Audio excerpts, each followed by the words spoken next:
कि हम लगातार आंगनबाड़ी बहनों को सुपरवाइजर बनाने के क्रम में, उनके पदोन्नति के क्रम में लगातार हम लोग निर्णय करते रहे हैं। पूर्व में भी हमने आंगनबाड़ी बहनों को सुपरवाइजर बनाने के में बिल्कुल पारदर्शी व्यवस्था के साथ में यह कार्य पूर्ण किया है। वर्तमान में भी हम आंगनबाड़ी बहनों को सुपरवाइजर पद पर पदोन्नत करने के दिशा निर्देश विभाग के अधिकारियों को दिए हैं। लगभग 88 पद जो है अभी रिक्त चल रहे हैं, तो 88 पदों की विज्ञप्ति शीघ्र जो है आंगनबाड़ी बहनों से सुपरवाइजर बनने की प्रक्रिया में विज्ञप्ति जारी करने के निर्देश दिए हैं। मुझे लगता है विद इन अ वीक ये विज्ञप्ति जारी होगी और सारी प्रक्रियाएं ऑनलाइन होते हुए निश्चित रूप से हम 88 आंगनबाड़ी बहनें जो है सुपरवाइजर के पद पर पदोन्नत होंगे। आंगनबाड़ी कार्यकर्ताओं के साथ में पूर्व में उनकी मांगों के अनुरूप विभाग के अधिकारियों को उनके साथ बैठना और उनकी बात को समझना और उसकी समीक्षा करना, इसके निर्देश दिए थे, जिसके क्रम में आंगनबाड़ी बहनों के संगठनों के साथ में वार्ता कई दौर की हो चुकी है, जिसमें आंगनबाड़ी बहनों ने इस बात की, कई संगठनों ने सहमति दी है कि हम 300 रुपये कटौती के साथ में 1 लाख रुपए जो है वो रिटायरमेंट के उपरांत में, जो वर्तमान में 35 से 40 हजार मिलता है, वो 1 लाख रुपए की धनराशि उनको मिले, इस पर अपनी सहमति दी है। विभाग भी उस सहमति के साथ में कदम आगे बढ़ा रहा है। आज बैठक में ये निर्देश दिए हैं कि हम 1 अप्रैल 2026 से इसको हम प्रारंभ करें, जहां एक महिला के रिटायरमेंट पे 1 लाख रुपए मिलेंगे, वहीं उस महिला के जो है 300 रुपए एक दिन की कटौती, इस परिप्रेक्ष्य में, सहयोग के परिप्रेक्ष्य में उनसे कटौती की जाएगी। मैं समझती हूँ कि एक ये सम्मानजनक रिटायरमेंट जो है हमारे आंगनबाड़ी बहनों की होगी। उस वर्ष में जितनी भी बहनें, चाहे उनका 1 दिन का योगदान हो, चाहे उनका 2 दिन का योगदान हो, तो वो महिलाएं जो है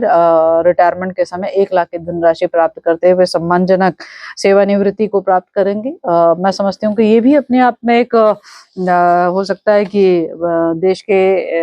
पहला राज्य हम हो सकते हैं जहाँ रिटायरमेंट पे एक सम्मानजनक धनराशि दिए जाने का एक संकल्प जो है, जो विभाग ने लिया है, वो पूर्ण होते हुए देखेंगे। जो महिला सशक्तिकरण बाल विकास विभाग की समीक्षा बैठक की गई है, जिसमें खासकर हमारी जो नंदा गौरा योजना है, उसके अभी तक कितने आवेदन आए हैं और कितने आवेदन जन्म लेने वाली बालिकाओं के रहे हैं और कितने आवेदन जो है वो 12वीं पास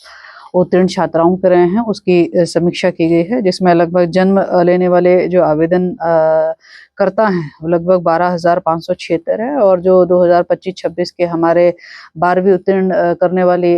छात्राएं हैं, उनके आवेदन लगभग 32,839 हैं। तो लगभग 45,415 टोटल कुल आवेदन आए हैं। अभी चूंकि तिथि 20 तारीख तक की है आवेदन करने की, तो ये आवेदन की संख्या बढ़ भी सकती है। तो फिलहाल नंदा गौरा योजना के लिए अधिसंख्य मात्रा में जो है आवेदन पहुंचे, जो कि अपने आप में बहुत खुशी की बात है। और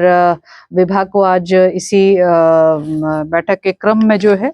शीघ्र अतिशीघ्र इन आवेदनों का समय जब पूर्ण हो जाएगा, उसके उपरांत में इसकी स्क्रूटनी करना और जल्द से जल्द इनके भुगतान करने की प्रक्रिया को तेजी करना। संभवतः लक्ष्य हमने उनको दिया है कि कम से कम जो है हम उत्तरायणी के आसपास जो है हम भुगतान करने के लिए हम बालिकाओं को डीबीटी कर पाए, इस स्थिति में हमें पहुंचना है। तो ये नंदा गौरा योजना की स्थिति रही है, जो कि मैं समझती हूँ कि बहुत ही अब तक की सबसे बड़ी संख्या में जो है नंदा गौरा के आवेदन आज की तारीख में हमारे पास उपलब्ध है। इसके अलावा हमारी एकल महिला स्वरोजगार योजना को लेकर भी समीक्षा की गई है, जिसमें एकल महिला स्वरोजगार के अंतर्गत में हमारी सभी जनपदों से, खासकर हमारे 6 जनपदों से तो विशेषतः हमारे बहुत अच्छे प्रस्ताव यहाँ पर पहुंचे हैं, जो जनपदों से स्क्रूटनी होते हुए जो है वो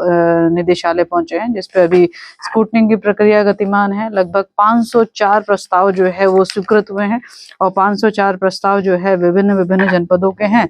मैं मान रही हूँ कि इस एकल महिला स्वरोजगार योजना को भी प्रारंभ करने के एक सांकेतिक प्रोग्राम के माध्यम से हम लोग इसको जल्द प्रारंभ करेंगे। हमारी महिलाएं जो है, चाहे वो स्वरोजगार के दृष्टिकोण से, चाहे उन्होंने ब्यूटी सेंटर खोलने का निर्णय लिया हो, चाहे वो प्रशिक्षण करने का निर्णय लिया हो, इत्यादि कई सारे प्रस्ताव जो हैं उसमें हमारे 21 से लेकर हमारे 50 वर्ष तक की हमारी महिलाएं हैं, जिन्होंने अपने प्रस्ताव जो है विभिन्न स्वरोजगार परक प्रस्ताव जो है भेजे हैं, जिसकी हमारे जो बुजुर्ग महिलाएं हैं उनकी आवश्यकताओं के अनुरूप, चाहे उनकी आवश्यकता उनकी केयर करने के रूप में हो, उनकी आवश्यकता सुरक्षा के लिहाज से हो,